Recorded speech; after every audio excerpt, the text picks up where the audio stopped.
Veryansın TV'den, Pankuş'tan herkese mutlu günler. Çok önemli bir dosyayı açıyoruz ve bu önemli dosyayı aslında niye açıyoruz? Tekrar belki bu kurumu kurtarabiliriz. Tekrar yeniden canlandırabiliriz. Tekrar bu kurum gündeme gelir, tartışma konusu olur ve kriz anlarında değil ama kriz öncesi bu işlemler hazır olur ve kriz anında da çok önemli bir kurum olduğunu bir kez daha hatırlamış oluruz. Hangi kurumdan bahsediyorum? GATA, Gülhane Askeri Tıp Akademisi'nden bahsediyorum. Bildiğiniz gibi 15 Temmuz darbe girişiminin ardından kapatıldı. Ne yaptı? Bütün Sağlık Bakanlığı'na devredildi ve doktorlar dağıtıldı. Bütün hepsi devlet hastanelerine yerleştirildi. Ama bir gerçek vardı. GATA'nın normal doktoruyla normal bildiğimiz Sağlık Bakanlığı'nın doktoru arasında dağlar kadar fark vardı.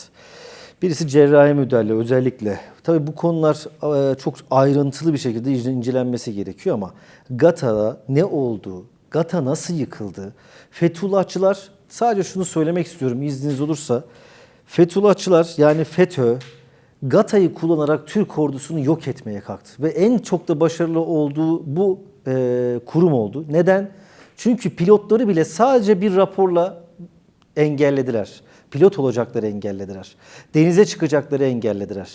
Karada savaşacakları engellediler ve yükselecekleri engellediler. Sadece bir kağıtla, bir raporla o kadar önemli bir kurumu Fethullah Gülen cemaati, tarikatı, artık terör örgütü ne derseniz deyin bir hain örgüt nasıl ele geçirdi ve şu anda ne oldu da darbe sonrası bu kurum yok edildi. Çok değerli bir konuğum var. Kendisi aynı zamanda yıllarca GATA'da çalışmış ve şu anda profesör, hala doktorluk yapan Profesör Doktor Sayın Levent Doğancı yanımızda. Hoş geldiniz hocam. Hoş bulduk. Onur duyduk ve geldiğiniz için. Kendisi tabii deniz derya bu konularda ve bize anlatacak, çok şey anlatacak. Bu anlatacakları şeyler aynı zamanda bir de veryansyntv.com'da da yazacak. Ne kadar yazılacak ve o kadar ne kadar çok konu konuşulursa o kadar da çok etkili olacağını düşünüyoruz. Şimdi hocam, öncelikle hoş geldiniz. Ben bunu çok önemli bir program olarak adlediyorum. O yüzden gelmenizin de çok değerli olduğunu düşünüyorum. O yüzden teşekkür ederim. Şimdi Gülhane Askeri Tıp Akademisi. Ocağınız. GATA. Yani bu GATA nasıl yıkıldı? Fethullahçılar oraya nasıl yerleşti? Sadece Fethullahçılar değil, başka hata yapanlar kimlerdi? Bir sizden dinleyelim bunu. Evet. Şimdi GATA dediğimiz zaman benim ilk 1981'de bir teğmen, denizci teğmen olarak girdiğim bu ocak, o zamanlar bütün devlet erkanının, Cumhurbaşkanı'nın ailesinin, başbakanların, bakanların, kendilerinin ve ailelerinin gelmek istedikleri, tedavi olmak istedikleri, hatta biraz daha alttaki yüksek bürokratların tedavi olabilmek için torpil aradıkları bir mekandı. Nasıl yıkıldı? GATA'nın mazisinde tabii dönüm noktaları vardır. Bunlardan bir tanesi biraz özerkliğini kaybettiği, Milli Savunma Bakanlığı'ndan Genelkurmay Başkanlığı'na bağlandığı zamanları irdelemek lazım. Daha sonra da 12 Eylül dönemini irdelemek lazım. 12 Eylül dönemi her kurumun üzerinden nasıl silindir gibi geçtiyse Gülhane'de de özellikle yetişmiş, biraz yaşlı, biraz askeri formatlarını, göbekleri ve kiloları nedeniyle kaybetmiş olabileceğini düşündüğümüz, biraz da fikirlerini açıkça söylemek, yani özerk bir üniversite hocası, bir akademi hocası olduğunu gösterebilen insanlardan rahatsızlık duyulduğu için bu insanlar tasfiye edildi. Her kurumda olduğu gibi 12 Eylül Gülhane'den de bir tasfiye yapmıştır. Ve tasfiyenin sonunda da yerine sağda solda maalesef hak etmediği halde akademik bir titri çeşitli tarikat bağlantılarıyla kazandırılan insanlar gelmiştir. Bu insanlar önce Gülhane'ye yerleştikleri zaman da hafif bir onlara karşı reaksiyon vardır. Ve başka bir devlet kurumu, sivil bir kurum, asker bir kişiyi istediğinde bu hani daha henüz organizmaya adapte olamamış insanlar gönderilmiştir şeylere, bu kurumlara. Bunlardan bir tanesine giden bir zat-ı muhterem burada akıllı bir adam, büyük inşaatlar yapıyor. Her yeri kale bodurla düşüyor. özellikle o kurumdaki gerçek üretken, aydın, çağdaş ve bir üretim yapan insanları tasfiye ediyor. Öyle ki o kurum artık mesela aşı üretemez hale geliyor. Serum üretemez, antiserum üretemez hale geliyor. Fakat her yer kale bodurla döşeniyor. Herkes mutlu. Televizyonlar, o zaman tek TRT televizyonu var. Gelip tekrardan işte askerlerin ne güzel kale bodur döşediğini her yeri gösteriyor falan. Ve bu vasıtayla yükseltiliyor. Profesör ve ondan sonra da kürsü başkanı oluyor. Kim ama ben bunu şimdi ismen şey yapmayalım, söylemeyelim ama bir süre aşağı yukarı 3-4 yıl kürsümüzde çalışırken maalesef başka bir tarikatçılık olayı nedeniyle önce çok kötü bir makama tayin edilmiştir. Kendi seviyesinde olmayan bir makama. Sonra yine emekli edilmiştir. Halbuki Gülhane'de tuğgeneral rütbesinde olup profesör olup da bu kadar kısa sürede emekli edilen başka bir isim yoktur. Ama imdadına Turgut Özal'ın Cumhurbaşkanlığı yetişmiştir. Aynı tarikattan oldukları için kendisini çok daha büyük, üniversiteleri çok daha yönetecek bir pozisyona getirmiştir. Orada görevine devam etmiştir. Tabii muhtemelen o tarikatçılık görevine de devam etmiştir. Yani bunu daha 1980'lerde başladı. Tabii bunlar 1985, 86, 87 senelerinde. Öyle ki o kürsüden birçok o zaman tabii hoşgörü yoktu. Yani evet hani bir ılımlı İslam şeyi vardı ama yine de çok Atatürkçü, çok Prusya generali dediğimiz Genelkurmay II. Başkanı, Genelkurmay Başkanı var. Bunlara göz açtırmazdı. Nitekim benim bulunduğum klinikten birçok insan daha sonra resen emekli edilmiştir. En son örnekleri de 28 Şubat'a kadar kalmıştır. Onlar da emekli edilmemiştir de oradan ihraç edilmiştir. Hatta tuttular işte oradan ihraç edilen subayların bir derneğini kurdular. Onlar şu anda birçok şey üretiyor, senaryo üretiyor. Çoğu da senaryodur.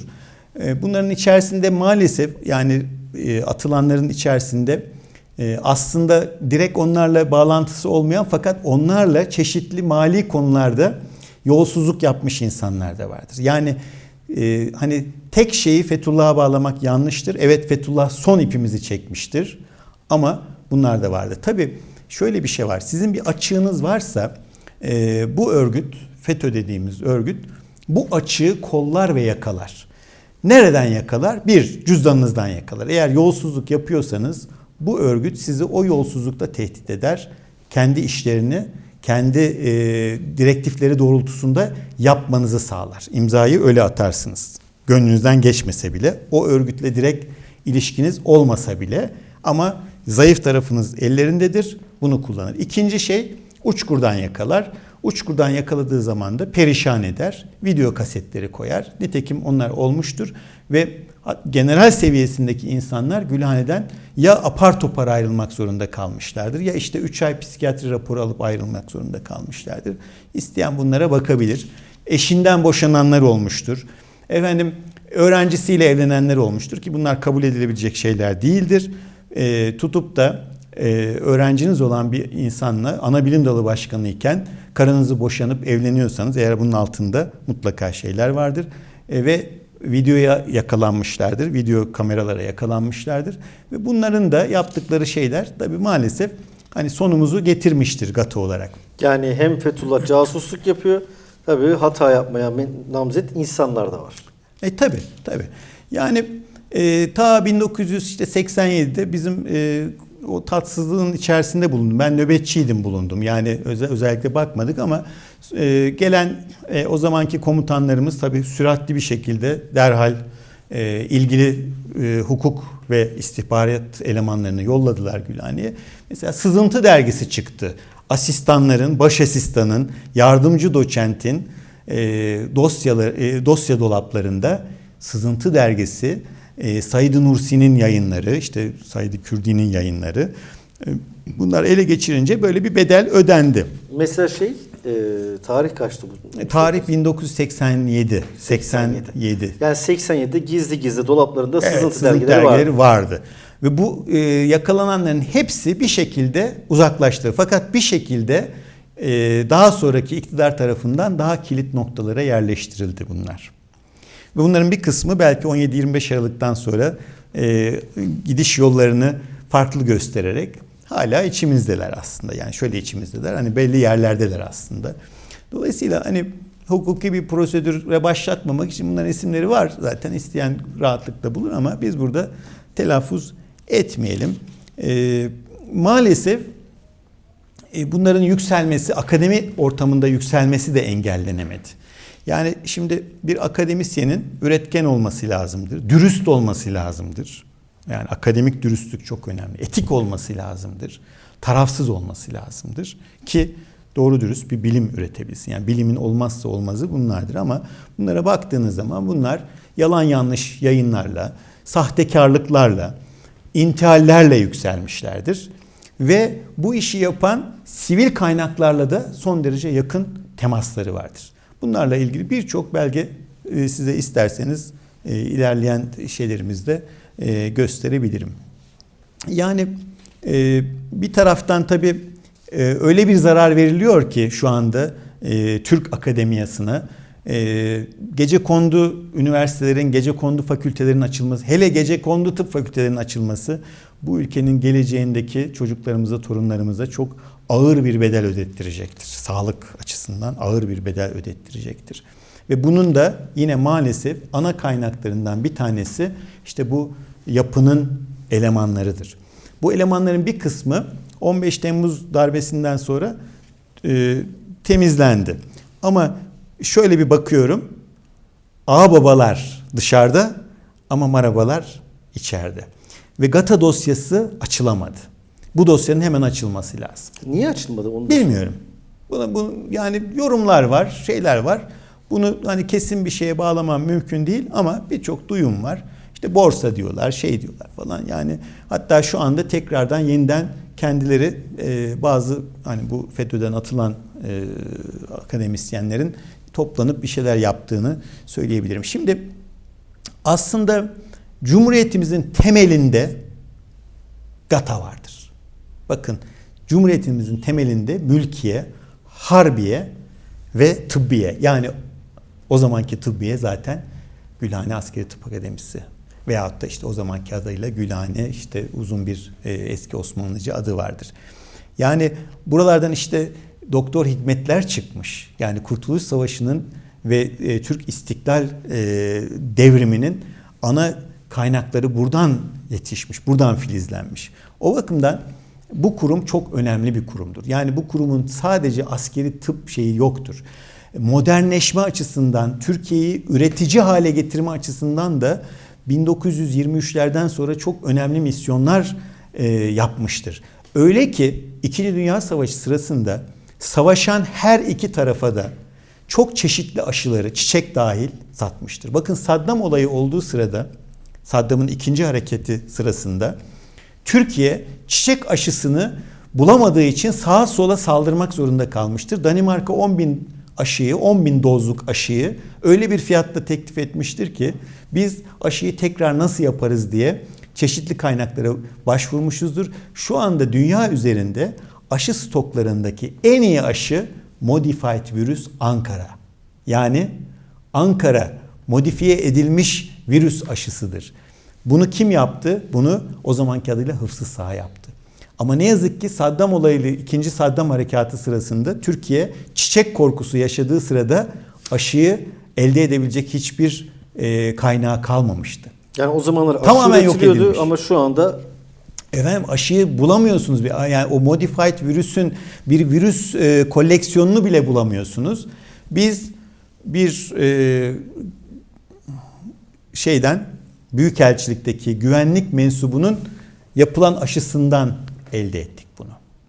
Oradan eğer gerekli olsaydı, yani gerçekten bir çiçek vakaları görülmeye başlasaydı, o zaman bunu imal edebilecek bir şeyde kaldık ama hiç para harcamadık bununla ilgili. Tabii niye böyle oldu? Çünkü karşıdaki yapının, yani o çıkarcı, kalitesiz yapının elemanları hep bir dirsek temasında kaldı. Örneğin ilk başlarda 2003'lü yıllarda benim ana bilim dalı başkanlığımın yıllarında şunu hissettim. Bazı localarla Fethullahçı akademisyenlerin, askeri rütbeli akademisyenlerin dirsek temasında olduğunu ben keşfettim. Çok enteresan. Ve bunlar birbirlerini destekliyorlardı. Öyle ki aynı muayenehane, aynı ortaklık, aynı ortakla çalışma, bir kurumu kündeye getirmek için projeler sunma, bunları yaptılar. Allah'tan bunların bir kısmı haber alındı, erken haber alındı. Mesela SSK'yı dolandıracaklardı. Birlikte. Erken haber alındı. O kol zaman kola. Kol kola birlikte evet, oldu. kol kola. O önlendi. Çünkü hiç öyle bir gereksinim yoktu. Onun da çok uzun bir hikayesi vardır. Vaktimiz olduğu zaman mutlaka şey yaparım. Şimdi özellikle ben tabii kendi şeyime bakıyorum. Yani yetiştiğim dala bakıyorum. O dalın birçok adamı tutuklanmıştır şeyden sonra, 15 Temmuz'dan sonra. Kanun hükmünde kararnameyle rütbelerini almışlardır. Ben öyle duydum ama doğruluğunu bilip tam şey yapmadım. Akademik titirleri de gitti diye biliyorum ama bakıyorum hala akademik titirlerini kullanıyorlar ki aslında akademik titirlerini de bence kaybetmeleri gerekirdi. Yani onların akademisyenliği bile tartışmalıdır. Tabii bu olaylar olurken yöneticilerimize biz bu olayların gerçek yüzünü aktaramadık. Şöyle bir şey vardı. 1980'den sonra, ihtilalden sonra Gülhane Genelkurmay'a bağlandıktan sonra Genelkurmay yeniden bir yapılandırmayla, GATA kanunuyla hem de fakülteyi de açıp hem de askerleri biz de yetiştirelim falan şeklinde bir yola girdiler. Fakat şunu unutmamak lazımdır. Doktorları ancak doktorlar yönetebilir. Siz bu kadar büyük bir kuruma, doktorların bu kadar aktif olduğu bir kuruma eğer dışarıdan geçici bir süre ki bir kor generalimizin orada kalış süresi 1 ila 2 yıldır. Onların kendi görevleri var. Kolordu komutanlığı yapacak, başka bir kurumda çalışacak. Bu kadar kısa sürede siz şifreyi çözemezsiniz. İçerideki insanların ne yapacağını tanımak bile mümkün değildir. Kim gerçekten doğru, kim eğri, kim yanlış, kim yandaş, kim yalakalık yapıyor, kim doğruları söylüyor. Bunu bu kadar kısa sürede çözemezsin. Nitekim çözülmemiştir. Artı şöyle bir şey vardır. Yani doktorlar tabii esnaf-ı askeriye dedikleri şeyden görülür ama aslında değildir. Çünkü doktor aynı zamanda cephededir de. Yani şimdi esnaf-ı askeriye dediğimiz zaman belli bir sınıfı yaparsınız. O sınıf hiçbir zaman cepheye gitmez. Ama doktorlar aslında cephededir. Cephenin ön safındadır. Kaç tane doktor bizim Güneydoğu'daki harekat sırasında şehit olmuştur. İstiklal Savaşı'nda şehitler vardır. Yani bunu değerlendirmek lazımdı ve doktorların yönetimini, üst yönetimini doktorlara bırakmak gerekirdi. Bunu eğer doktorlardan alırsanız o zaman maalesef kurumun... Ya süreç hazırlandı mı diyorsunuz? Yani hazırlık da değil de dediğim gibi maalesef bir kısım öğretim üyesi de Atatürk maskesi takıp yolsuzluk yapıyorlardı. Bunların örnekleri vardır. Genelkurmay Mahkemesi'ne çıkan örnekler vardır. Yine albaylık rütbesini kaybetmiş, profesörlüğünü kaybetmiş insanlar olmuştur ama bunların hepsini ayıklamak mümkün olmamıştır. Tabii bu kadar boşluk olduğu zaman da yani o rütbeye kadar, o seviyeye kadar yükselmiş bir kişinin bir anda her şeyi kaybedip ceza alması, hapis yatması, rütbelerini ve onurunu kaybetmesi tabii büyük darbedir aslında. Ve bu darbeleri üst üste koyduğunuz zaman sona doğru gitmiştir. Karşı taraf çünkü tek vücut halinde ve tek bir beyinden yönetilen ve arkasında güçlü bir istihbari ağ olan, çok güçlü, parasal olarak da gücü olan bir şeydir. Ve bunlar bir örümcek ağı gibi bütün Türkiye'deki bütün akademileri, bütün tıp fakülteleri, bütün fakültelere de yerleşmiştir. Öyle ki mesela Gülhane'deki bir olaya bakıyorsunuz, 19 Mayıs Üniversitesi'ndeki Fethullahçılar da müdahil oluyorlar. Karşınızda büyük bir cephe var ve siz karşınızdaki cepheyi yenebilmek için arkanıza döndüğünüz zaman arkanızda komutanlarınız yok. Siz o zaman bir şey olarak, çıbanbaşı olarak görünüyorsunuz. Bir diken olarak gözüküyorsunuz onlara karşı. Doğruları söylediğiniz için, hani doğruları söyleyen 9 köyden kovulurum şeyiyle sizinle uğraşmaya başlıyorlar. Yani öyle ki ben artık mahkemelerimi sayamadım. Yani o kadar çok mahkeme açıldı ki hepsinden alnımın akıyla çıktım. Sadece söylediğim bir tek laf yüzünden 1000 lira tazminat vermek zorunda kaldım. O da benim hakkımda yapılan karanlık ve irticai bir projedir dediğim için karanlık ve irticai lafından mahkum oldum. Keşke daha değişik bir şekilde söyleseydim ama tabii insan hani sinirine de dayanamıyor. Bazen karşınızdaki savcı da onlardan oluyor. Maalesef bunları da yaşadık. Tabii bunlar hep 17-25 Aralık'tan önceki periyotlarda oldu. Şimdi Gülhane gerçekten çağdaş bilimin yapıldığı bir yerdi ve dediğim gibi bütün devlet erkanı oraya gelebilmek için uğraşırdı. Ve biz de mesela Cumhurbaşkanlarımız, hatta mesela devletin kurucusu Sayın İsmet İnönü'nün eşi Mevhibe Hanım da orada vefat etmiştir. Yani son dönemlere baktığım zaman ise artık hiç kimse gelmiyordu Gülhane'ye. 2005'ten sonra baktığımız zaman Gülhane artık böyle devlet erkanına falan hizmet edebilecek bir hastane olmaktan çoktan çıkmıştı. Bu tabii sorgulanması gereken, özellikle bizi yöneten ve dürüstlüğüne bazen çoğu zaman inandığım, dürüst olduklarına inandığım insanlar tarafından tekrardan bir değerlendirilmesi, bir öz eleştiri yapılması gereken bir durumdur maalesef.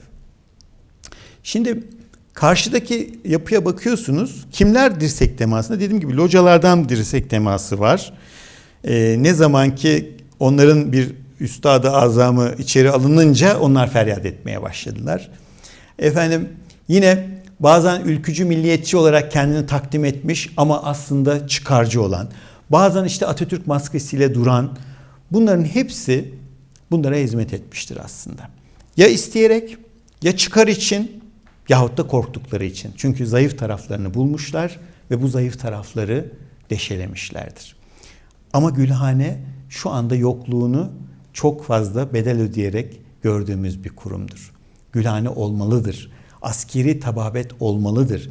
Türk ordusu gibi NATO'da Amerika Birleşik Devletleri'nden sonra en büyük orduya sahip olan, bütün etrafında sorunlu bölgelerin olduğu, bütün etrafında aktif savaşın olduğu bir başka NATO ülkesi yoktur. Amerika'dan sonraki en büyük silahlı kuvvetler bizdedir.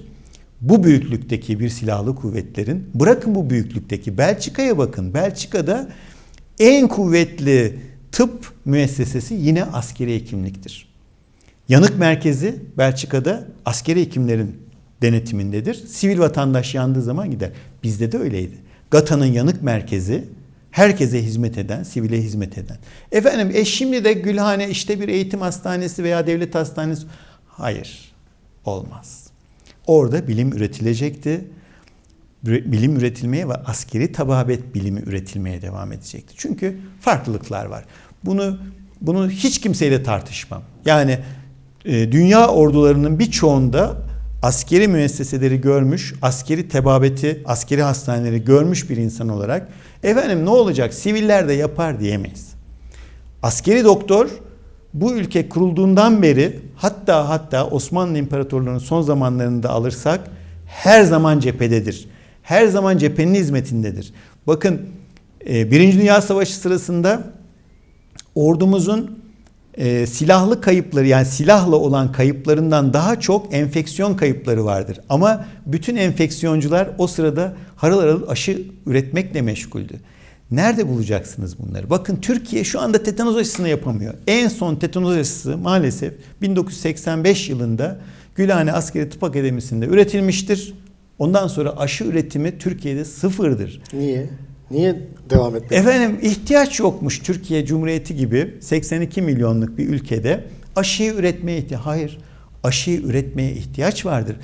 Bu ders Saddam krizinin, ikinci Saddam krizinin başlangıcında bizim suratımıza tokat gibi çarpmıştır. Türkiye sağdan soldan uydurup botulinal aşıyı, şarbon aşısını veya çiçek aşısını almaya kalkmıştır.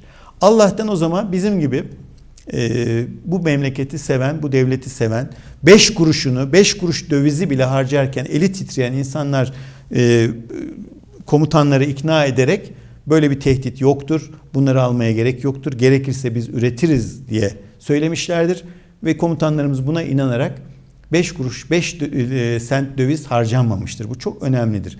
Ama siz eğer üretimden tüketime geçirirseniz bu askeri tababet de tabii belli bir süre sonra çok geriler. Şimdi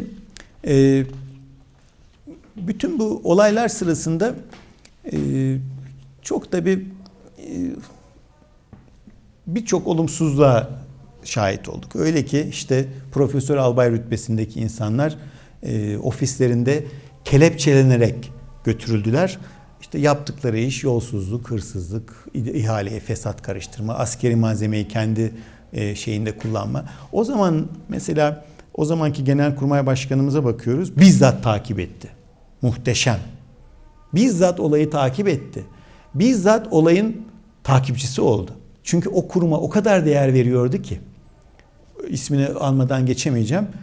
Orgeneral Hüseyin Kıvrıkoğlu komutanımız gerçekten olayın A'dan Z'ye takipçisi oldu. O zaman zaten Gülhane'de de düzeltiyorum. Genelkurmay'da da gerçek savcılar ve gerçek hakimler vardı. Sonra tabii onlar da maalesef yerlerini işte maalesef Fethullahçı insanlara bıraktılar ve onlar da bu ülkeyi çok büyük zarara uğrattılar. Yine mesela benim hatırladığım emekli sandığının ortaya çıkardığı büyük bir yolsuzluktan bizim milliyetçi ülkücü olarak tanıdığımız bir yine profesör akademisyen gümbür gümbür gitti. O da Yüksek Askeri Şura kararıyla gitti. Ama o gitti ama arkası ne kaldı? 15 Temmuz darbesinden sonra yine bakıyorsunuz oradan bir tuğgeneral tutuklanıyor. Profesör Doktor Anabilim Dalı Başkanı. İşte o boşluk bıraktığınız zaman boşluk daima başka bir şekilde dolduruluyor. O boşluk mutlaka Fethullahçı bir yapı tarafından doluyor ve siz müdahil olamıyorsunuz. Çünkü dediğim gibi güçlüler, güvendiğiniz insanlara bakıyorsunuz bazen, o güvendiğiniz insanların birdenbire bir bağlantısı çıkıyor. Siz o zaman bilmiyorsunuz. Diyorsunuz ki ya jüride bu var. Niye böyle karar değiştirdi? Niye bu arkadaşı destekliyor? Anlatıyorsunuz ama bakıyorsunuz karar sizin aleyhinizde çıkıyor. Veyahut da yükselmelerine yol açılıyor. Aslında bunlar küçükken temizlenmesi gerekirdi. Efendim bunları adam edeceğiz olmaz. Bakın bana gelen bir asistan. Daha 3. 4. ayında biz fark ettik ki bir dergahta kalıyor. Ankara'da bir dergahta kalıyor. Hemen şeyini hazırladım ben. Bu arada bana bir ihbar geldi. Bir resimler geldi. Hanımı kara çarşaf. Yani bir Türk subayının hanımının kara çarşaf olması kabul edilir bir şey değil. Biz acaba iftira mı atılıyor diye haber verdik. Neresi? Merkez Komutanlığı, Hava Kuvvetleri İstihbarat. Bunu daha fazla resimlediler. Doğru. Ve ilk hanımını Malatya'da bırakmış bu zat-ı muhterem. 32 yaşında yüzbaşı rütbesinde ve 16 yaşında bir kızla evlenmiş. Kapalı, tamamen ama kara çarşaf falan. Bunu komutanımıza aksettirdik. Komutanımızın bize verdiği yanıt, bu sizin göreviniz değil. Ben sicil amiriyim. Disiplin amiriyim. Yani benim profesörlüğümün yanında evet ben hasta bakacağım, araştırma yapacağım, ders anlatacağım, öğrenci yetiştireceğim ama ben aynı zamanda disiplin amiriyim. Benim görevim bu. Ben sicil veriyorum. Orada bizim bütün savaşma gücümüz, yani bu irticaysa, bu irticayla savaşma gücümüz sıfıra iniyor. Ondan sonra siz nasıl savaşacaksınız? Siz hani yine böyle bir hani ya yine bu işte böyle bir iş yaptı, bu bir çıbanbaşı gibi gözüküyorsunuz o zaman. Ve tehlikeli işler bunlar. Yani karşınızda kimin olduğunu bilmiyorsunuz. Bir uçta değil mi İbtida C var, öteki uçta bilmem işte ılımlı bilmem ne var. Yani 15 Temmuz'dan önce Fethullah örgütünün silaha sarılacağını kim düşünebilirdi? Kimse düşünemez. Veya düşünenlere o zaman gülüp geçtiler. Yani düşünenler oldu tabii de gülüp geçtiler. Ama maalesef bunlar tetiği çektiler. Şimdi bizim görevimiz aslında, sizin de göreviniz, bu konuda açık kalple konuşabilecek bütün askeri hekimleri buraya çağırın ve konuşun. Bu çıksın. Artı bu işe bulaşmış ve koskoca asırdan daha uzun bir ömürlü kurumu yerle yeksan etmiş bir örgütü cezalandırmalıyız. Çünkü bu hepimizin sağlığı. Yarın sizin çocuklarınız askere gidecek. Ama cezalandırılmıyor. Yani evet. GATA iddianamesi işte ortada.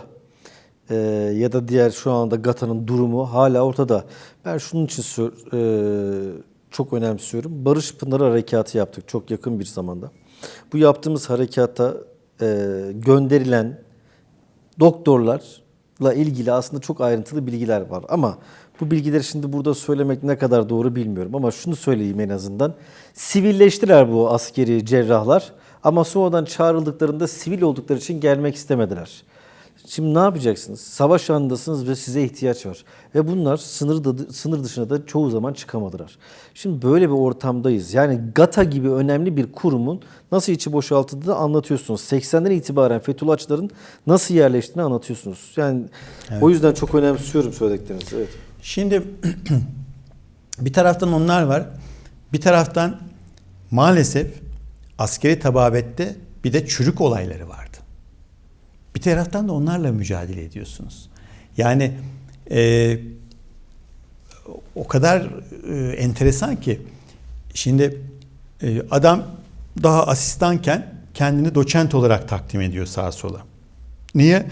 Kürsü başkanı çünkü onu prens muamelesi yapıyor. Ve o kadar yetki veriyor ki bir kumpasla asteğmenlere, çavuşlara öyle bir şey yapıyor ki siz gerçekten hani açık gönüllülükle veyahut da dürüstlükle bakıyorsunuz, adam bir hasta gözüküyor şeyde. Ne yapıyor mesela? 10 doz aşı yapıyor size. Hepatit aşısı yapıyor. Bir hafta sanki hepatitliymiş gibi geziyorsunuz. Şey de var. O sırada beden sağlık kabiliyet yönetmeliğinde de diyor ki HBS pozitif çıkan adam 6 ay gönderilir hava değişimine. 6 ay sonra bir daha çıkıyorsa çürük. Askerlikten yapıyorsunuz. Böyle çok mu vaka var? Bence çok vaka oldu tabii. Bunu kim yapıyor? Daha 1. veya 2. yıl asistanı. Hocasından haberi olmadan yapabilir mi bunu? Mümkün değil. Mümkün değil. Yaptı mı? Yaptı. Ve bunu neresi yakalıyor? Erzincan Askeri Hastanesi'nde yakalanıyor. Ondan sonra yapılıp oradan atılıyor. Peki hocası? Hocası ancak emekli sandığıyla 3 kağıt yaptıktan sonra atılıyor. Niye beklettiniz bu kadar? Niye değiştirmediniz? O beden sağlık kabiliyet yönetmeliği. Sayfalar dolusu, belki 150 sayfa bir saçmalık. Eğer siz 150 sayfa beden sağlık yönetmeliği yazarsanız orada hep açık kapı kalır. Hep açık kapı kalır. O açık kapıyı kapatın. Amerikan ordusunda 2 yapraktır biliyor musunuz? Sağlık muayenesi 2 yapraktır. Önce adama deklare ettirirler. Bir hastalığın var mı? Adam renk körü. Gözlüklü. Hiç fark etmez diyor. 3 tane gözlük koyarım cepheye gönderirim diyor. Biz HBS pozitif diye ki şu anda artık hastalık biliyor. Pilotları aldık görevden. Değiştirin. Kimse aldırmadı. Herkes sustu. Muayenehaneler çalışsın. Hayır. Bence zaten bir askeri hekimin muayenehanesinin falan olmaması lazım. Yani açmak istiyorsanız bırakırsınız kürsüyü, gidersiniz, muayenehanenizi açarsınız, çalışırsınız. O eskidendi. Askeri hekimin gittiği yerde hiçbir doktor yoktu. Dolayısıyla demişler ki bak gittin sivile de şey yapabilmek için aç muayenehaneni, sivile de bak. Gerçekten o zamanlar yani 1940, 50, 60 yıllarında hekim yok. Bakın 60 yıllarında Mersin'de koskoca bir ilimizde herhalde 22 tane doktor var. Bir tane genel cerrah, 2 tane dahiliyeci, 2 tane kadın doğumcu, 3 tane çocukçu. Şimdi tabii ki oraya giden adam hizmet etsin diye bu şey verilmiş. Ama artık 1990'lara, 2000'lere geldiğimiz zaman yani bunu Amerikan ordusunda söyleseniz, deseniz ki ya başhekim albayımızın bir de muayenehanesi var. Böyle ayağa falan kalkarlar. Bu yanlıştı. Bunu engelleyecektik. Bunu durdurmamız lazımdı ama yapılmadı. Çok istiyorsanız ben şimdi özel sektörde çalışıyorum. Bırakırsınız, bütün üniformanızı soyunursunuz, gidersiniz özel sektörde çalışırsınız. İkisini bir araya karıştırırsanız de çürükler de başlar, başka yolsuzluklar da başlar. Adam bir gün arabasıyla gidiyor, ben de arkadaki arabadayım. Bir koku geliyor. Selektör yaptım durdum dedim, bir yanık kokusu geliyor. Ha dedi, ameliyathaneden şeyleri aldım da dedi yeni, onların dedi torbaları. Muayenehaneye giderken ameliyat setlerini götürüyor adam. Devletin ameliyat setini götürüyor. Komutan duyuyor bunu, bunun üzerine. Korgeneralimiz var o sırada. Arayın hepsini. Düşünün bakın. Bir kişi için kapıda bir yüzbaşı, bir istihbarat elemanı. Efendim arabanızı arayacağız. Hangi suçla? Bir subayın arabası nasıl aranır? Önce onu öğrenin. Gelin ondan sonra yapın bu işi. Bir de o işi yapanı yakalayın. Bu hani biz bunu yapalım herkese bir gözdağı olmaz. Gülhane'ye günde 10 binlerce kişi girip çıkıyor. Siz orada hocalar dışarı çıkarken arabalarını arattırıyorsunuz. Böyle bir şey olabilir mi? Bakın bunu bir doktor komutan yapmazdı. Yapamaz. Ya yapmazdı.